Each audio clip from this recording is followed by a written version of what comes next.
Hello there. Thanks for joining me this Saturday. I'm Tonton, and here are tonight's top stories. Hundreds dead and hundreds of others injured in Indonesia tsunami quake. Stage is set for 7 candidates, including Anwar Ibrahim in PD by-election.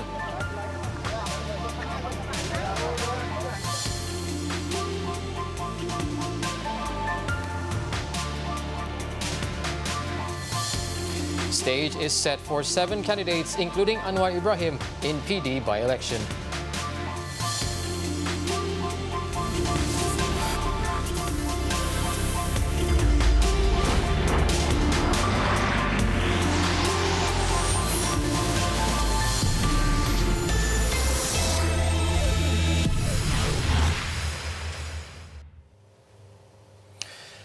Dr. Mahathir marks return to UNGA with criticism. I'm sorry, let me read that again. A 7.5 magnitude earthquake struck Indonesia's Sulawesi Island on Friday afternoon, triggering a 3-meter-high tsunami, killing at least 384 people and hundreds unaccounted for. Numerous strong aftershocks continue to rock the coastal city on Saturday morning. Azaria Tagaya has the updates in Padang, Sumatra, Indonesia. Well, I'm now in a place called in Padang in West Sumatra, specifically in a place called Mande. Now, to be exact, Mande is actually a group of islands in the southwest of the province. So this place is actually quite far from the epicenter of the quake, 3,000 kilometers to be exact. So that's quite a distance. So the situation here, since it's not near the epicenter of the quake, is relatively calm and everyone here is safe. However, even given the distance, of course, we're still following this event closely because it affects all Indonesians, especially a lot of those living here in Padang. We found out that they have family members and friends living in Sulawesi Tengah. So right now the situation for them is that they cannot get in contact with those family members in the epicenter of the quake because, as you know, the power was cut off, the telephone lines cannot be reached, internet, everything has been disconnected. So that's the main concern for the people here. We spoke to a few people earlier and they told us about being uncertain about what's happening over there near the area of the quake, and especially what's happening to their family members. So that's the #1 thing on their minds. So for now, we're still gathering information on that. Whatever the situation may be, I think the main focus of the authorities right now is to help the people in the affected areas, and also to hope that the efforts and the operations can be carried out swiftly so that they can actually avoid the increase or the escalation of the number of casualties. Well, that's all I'm able to share with you right now. Of course, more information as and if we get it, we'll be reporting to you swiftly. And of course, if we receive anything, we'll be in contact with you again soon. For now, that's all from me, Azaria Tagaya, reporting from West Sumatra, Indonesia. Meanwhile, Wisma Putra, in a statement, confirmed all Malaysian students in Makassar are reportedly safe and that no Malaysian were affected directly from the disaster. The city's airport, however, remained closed after its runway and air traffic control tower was damaged in the quake. But officials said they were preparing to reopen to allow aid to come in.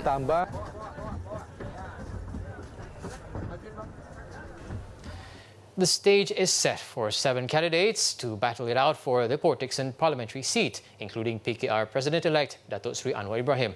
A total of 8 candidates submitted their papers on nomination day today, with 7 making the cut. The 8 were the PKR President-elect representing Pakatan Harapan, PAS Muhammad Nazari Mokhtar, former Negeri Sembilan Menteri Besar Tan Sri Muhammad Isa Abdul Samad, who is contesting as an independent, Lau Sek Yan, Stevie Chan, Ki Chi Yuen, Muhammad Saiful Bukhari Azlan, and A. Rajendra, all independent candidates. Rajendra was later disqualified, leaving 7 in the race for the Negeri Sembilan seat. I'm not sure, I'm not certain. I was told that it would be 6, 7, 8, the more the merrier. Saya ambil pandangan Sengit tak sengit saya tidak tahu, tapi saya akan kerja kuat dan saya ucap terima kasih jentera, parti, pengarah pilihan raya dan semua parti wakili di sini. Keadilan, DAP, Bersatu, Amanah sama untuk membantu. Well, they're saying that in politics anything is possible. Okay, so I'm just trying my luck. If God will and the PD peoples give me the votes, then I'm serious to become the independent candidate of the parliamentary of Port Dickson. UMNO tidak meletakkan calon, Barisan tidak meletakkan calon. Jadi saya ambil kesempatan sebab memang lama juga pemimpin tempatan dan masyarakat Port Dickson minta saya bertanding di Port Dickson. Jadi peluang tu tidak ada. Jadi hari ini ada peluang tu saya ambil. The by-election was called after Port Dickson MP Dato' Daniel Balagopal Abdullah vacated the seat to pave the way for Dato' Sri Anwar to contest the seat in his bid to return to Parliament. This is the fourth by-election since the 14th general election, with polling set to be on October 13th, while early voting is on October 9th. 3 by-elections recently concluded were in Sungai Kandis, Seri Setia and Balakong state seats, which are all in Selangor. And electoral assistance. Earlier, the Election Commission confirmed that Dato' Sri Anwar is qualified to stand as PH's candidate in the Port Dickson polls, despite receiving objections to his candidacy. EC Chairman Azhar Azizan Harun confirms receiving objection to Dato' Sri Anwar contesting in Port Dickson, but decided that the incoming PKR president was qualified as per the federal constitution. It was reported yesterday that a voter in Port Dickson filed an originating summons against Dato' Sri Anwar and the Federal Territories Pardons Board to seek a declaration that he was not qualified to contest. Dato' Sri Anwar was previously sentenced to a 5-year jail term in 2014 for a sodomy charge. However, he received a royal pardon on May 16th this year after PH defeated Barisan Nasional in the 14th general election. Meanwhile, the Election Commission is targeting 70% of the voters to come out to vote in the by-election. The target is based on several factors, including the personality of the candidates. And due to the personalities involved, the by-election is expected to be receiving attention from the entire nation, prompting the EC to urge voters to turn up early at the polling stations. In the 14th general election, the turnout for the Port Dickson constituency was 81.1%. There would be 39 polling stations with 171 polling streams, up from the 145 streams for GE14. After more than a decade, Tun Dr. Mahathir Mohamad returned to the United Nations General Assembly, UNGA, to introduce the new Malaysia, led by him to the world. Besides stressing that the new Malaysia is steadfast in being fair with good governance and upholds the primacy of the rule of law, the Prime Minister expressed his disappointment that the world has not changed much. Tun Dr. Mahathir started his speech by stating Malaysia's stand of wanting to befriend all countries and being neutral. The new Malaysia, according to the Prime Minister, will support each principle supported by the United Nations in international relations. But today, 15 years later, the world has not changed very much. If at all, the world is far worse than 15 years ago. Today, the world is in a state of turmoil, economically, socially, and politically. There is a trade war going on between the two most powerful nations, and the rest of the world is feeling the pain. Tun Dr. Mahathir said the present war against terrorism would only be elongated if the root causes were not addressed. He said the solution to the acts of terrorism is for the world to recognize the Palestinians and at the same time stop Israel from breaking international laws. In 1948, he said Palestinian land was seized to form the State of Israel. That was when the Palestinians were massacred and forced to leave their land. The world does not care even when Israel breaks international laws, seizing ships carrying medicine, food, and building materials in international waters. It is the anger and frustration of the Palestinians and their sympathizers that caused them to resort to what we call terrorism. But it is important to acknowledge that any act which terrify people also constitute terrorism. Tun Dr. Mahathir said that the international community had turned a blind eye to the conflict in Myanmar's Rakhine state, where violence has killed thousands of Muslims and forced tens of thousands to flee to neighboring countries. The Prime Minister also reiterated his stand that the UN must be reformed. I had suggested that the veto should not be by just one permanent member, but by at least two powers backed by three non-permanent members of the Security Council.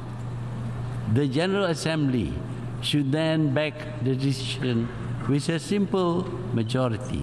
The theme of this year's assembly, which began September 18th and ends October 5th, is making the United Nations relevant to all people, global leadership, and shared responsibilities for peaceful, equitable, and sustainable societies. The last time Tun Dr. Mahathir addressed the UNGA was at the 58th session in 2003.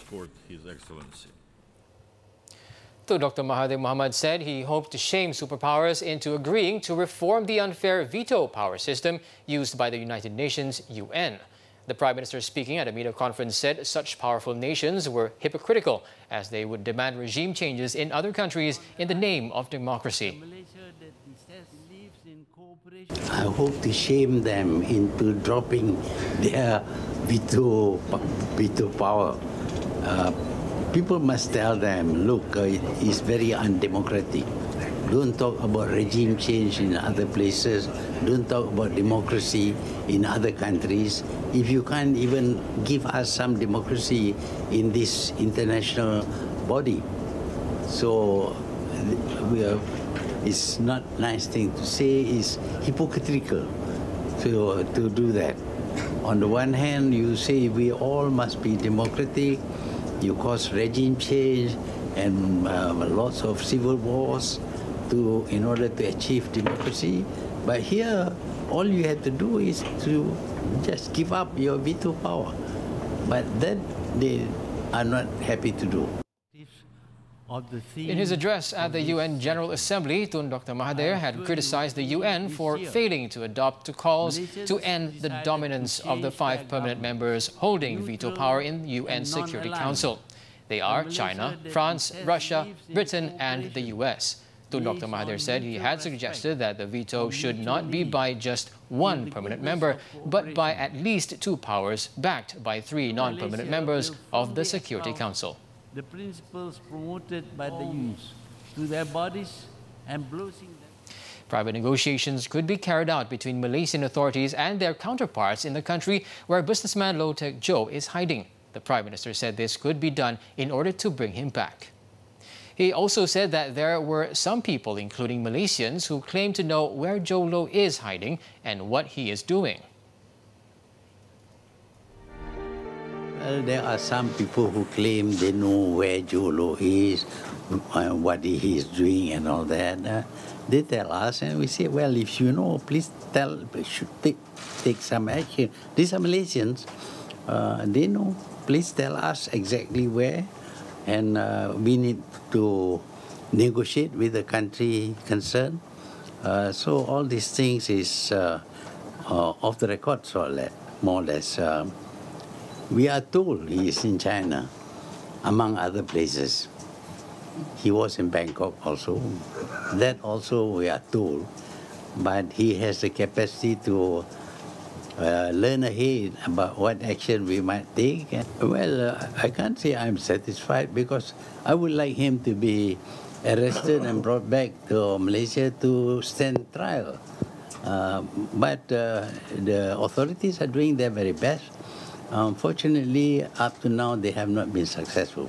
The He said this when asked to elaborate what he meant when he had said on Thursday that Malaysia was trying to bring back Low from China using private initiatives. Tun Dr. Mahathir said the government will continue with efforts to bring him back to face trial in Malaysia. In Jinwell, we have found a partner that based on law, jurisdiction and culture. Former national football player Matlan Marjan has hit out at Youth and Sports Minister Syed Abdul Rahman for revealing and questioning the salary of Mokhtar Dahari Academy AMD Director Lim Tiong Kim.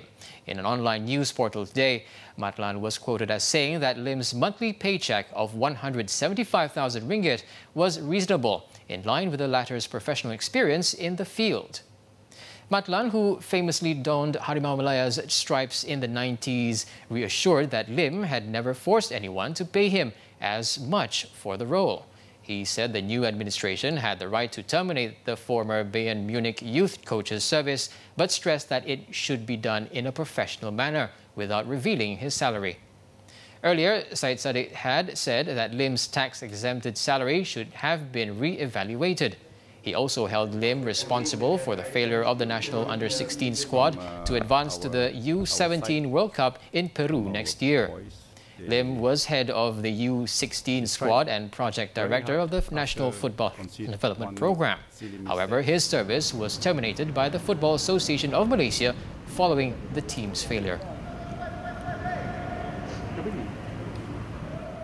Now, after the break, patrons at entertainment outlet positive for drugs in recent raid. More details next. Welcome back. Now let's take a look at our daily segment, Clickbait, for what's trending and making rounds in the cyber world today. Now, have you heard of manspreading? Now, if you had it before, chances are you may well have learned what it is over the last few days, following a stunt by a Russian activist which saw her pouring bleach onto the crotches of guilty commuters. Now, the video has been viewed more than 3.3 million times on YouTube since it was uploaded on Tuesday, but only 2,900 users have liked the video, as opposed to the 63,000 who have disliked it. The video, Spread Your Legs, Here You Go, can no longer be found, but it was originally linked to Anna Dovgalyuk's YouTube channel. Except she hasn't thrown bleach on them. It was water. Stanislav Skudrin, one of the men featured in the video, confirmed on his Facebook page that the video was a production by My Ducks Vision, a company which makes viral videos. Roughly translated, the post read, "They poured water on us, naturally staged. That feeling when you come to the shooting with 2 spare pants and leave with a salary." Dovgalyuk's regularly pulling stunts like this, as she previously went viral by flashing her underwear at commuters in protest of Russia's upskirting laws.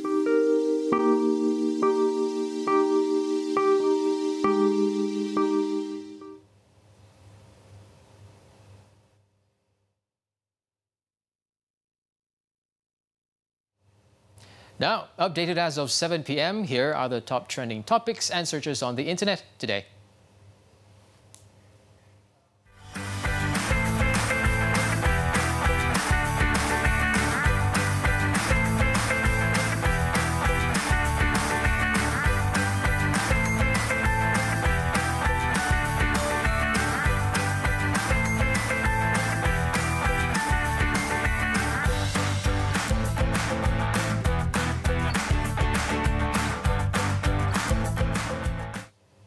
Facebook Inc. has discovered a security flaw affecting about 50 million users' accounts, which could have allowed attackers to take over said accounts. In a statement, Facebook, which has more than 2 billion monthly active users, said it has since fixed the vulnerability and informed the law enforcement. According to social networking company, attackers stole Facebook access tokens through its View As feature, which they could then use to take over people's accounts. Users that had potentially been affected were prompted to re-log in on Friday. Facebook has also temporarily disabled the View As feature. It's great to be here with you today. It's our played with more than just text. Although construction has long been a male-dominated sector, more women are making headway into the field, especially at the top management level. Now, in light of this, the Malaysia Construction Industry Excellence Awards, MCIEA 2018, has honoured 2 female corporate figures for their significant contributions to the development of the local industry. YTL Corporation Berhad Board of Director, Dato' Yo Su Keng, and Majidah Design Sendiran Berhad Director, Siti Majidah Abdul Majid, bagged the Construction Leading Lady Award at the 18th MCIEA held on Friday night. The award was to recognize an individual woman who best represents the qualities and attributes of a prominent construction industry player. I am very, very happy and honored, and at the same time humble. But I think I deserve this award because I have served the industry, our profession industry, interior design, for 50 years. And you know, I'm very thankful to CIDB for awarding me this prestigious award. The MCIEA 2018, which received 195 nominations for 22 awards, was attended by Works Minister Baru Bian. WCT Holdings Berhad clinched 2 major awards at the event, namely the Builder of the Year Award and the International Achievement Award for a project in Doha, Qatar. Organized by the Construction Industry Development Board, CIDB, the annual event is aimed at giving recognition to industry players on their contribution and outstanding performance throughout the year.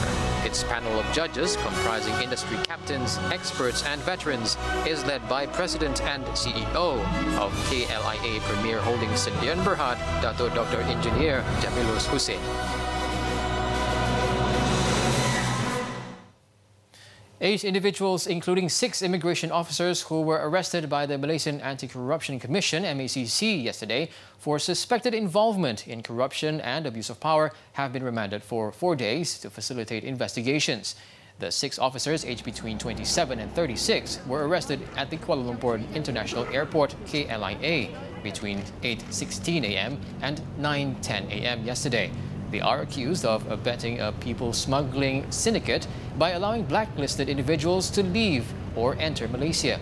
Also arrested were a Vietnamese woman and a 49-year-old businesswoman who was nabbed in Kelantan. A probe involved allowing blacklisted people to pass through the country's entry points at the airports in exchange for a tidy sum of money. Those who were accorded this special entry treatment include hardcore and wanted criminals, foreigners who abused social visit passes, those with fake travel documents, and even National Higher Education Fund Corporation loan defaulters. Investigations are being conducted under the MACC Act 2009.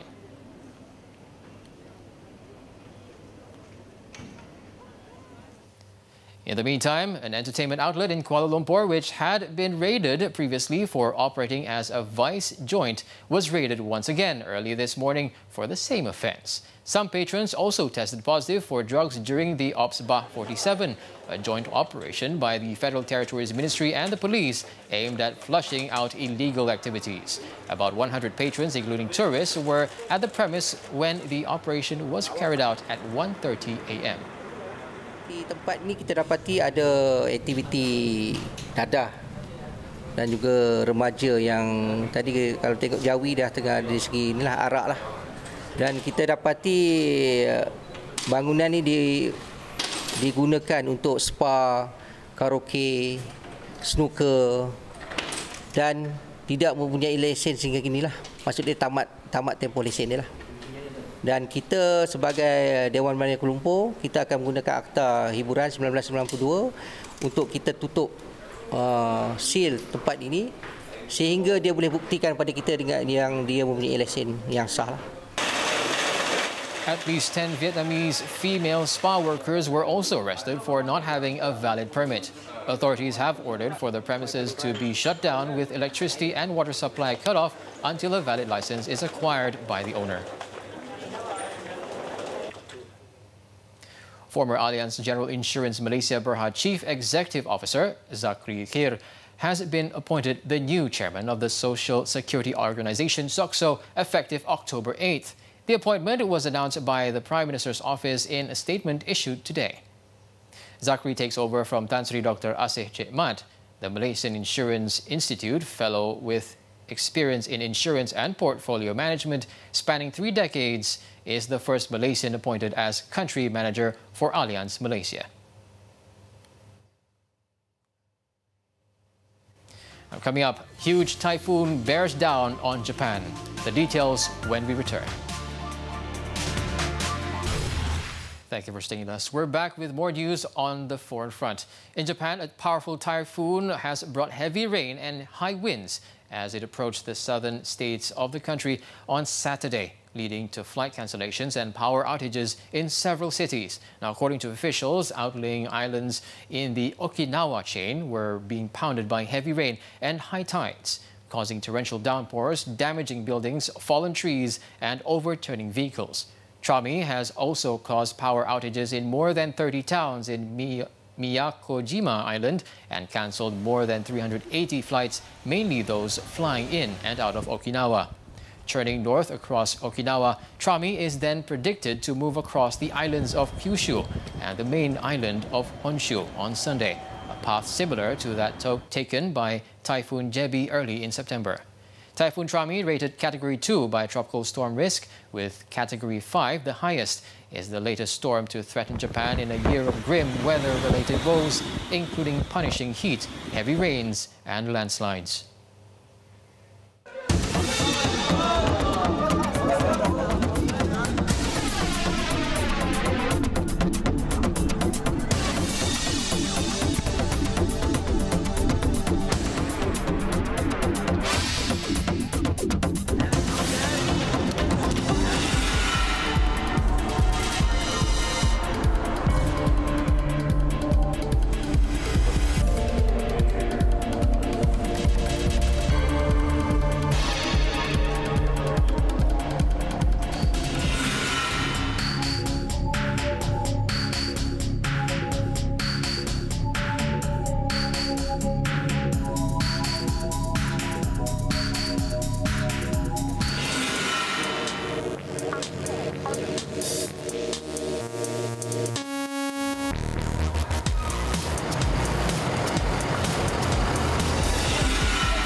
Designers in Pakistan revisited their roots for their latest collections, unveiled at Pakistan Fashion Week, a 2-day fashion event that kicked off in Karachi. Now let's take a look at the intricate designs and nuanced colors as we wrap up 7th edition this time round. I'm Otto Othman. Thanks for watching and good night.